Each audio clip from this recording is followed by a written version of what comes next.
से शैम्पू से केस हो, मंजन से मलेलू दांत बा फ्रेश हो। ए डार्लिंग सुना ना, क्या बोला बे?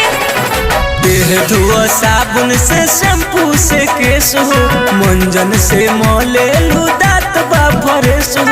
फेसवा से धोवेलू मुहावा हो, का लगावेलू मुहावा। क्या?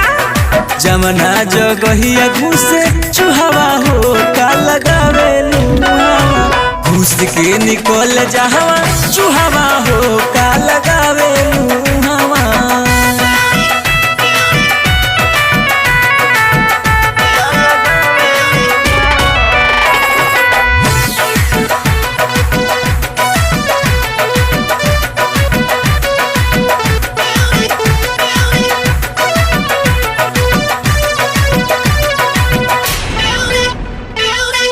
घंटा बखूबे नहालू मल मल के, मारिल सेंट गोरी कपड़ा बदल के।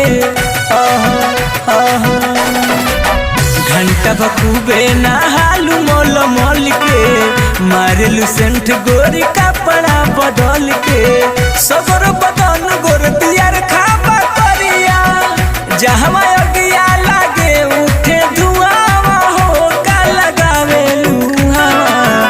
खुश के निकल जहवा चुहावा हो, का लगावेलू हवा। खुश के निकल जहवा चुहावा हो, का लगावेलू हवा। चल हट।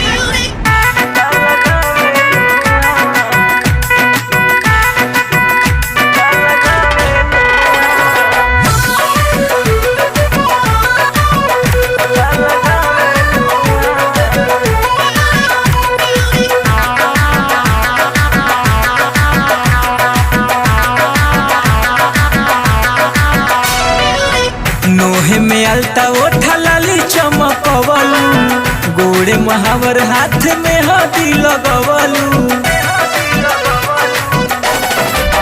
नोहे में अलता ओठा लाली चमकवलू, अच्छा। गोड़े महावर हाथ में हदी लगवलू। देखे जो हरीला प्रेमी आँखी के गजरावा, खींच गढ़ा में जवन बुढ़ुआ हो, का लगावेलू हवा। खुश के निकल जहवा चुहावा हो, का लगावेलू हवा। खुश के निकल जहवा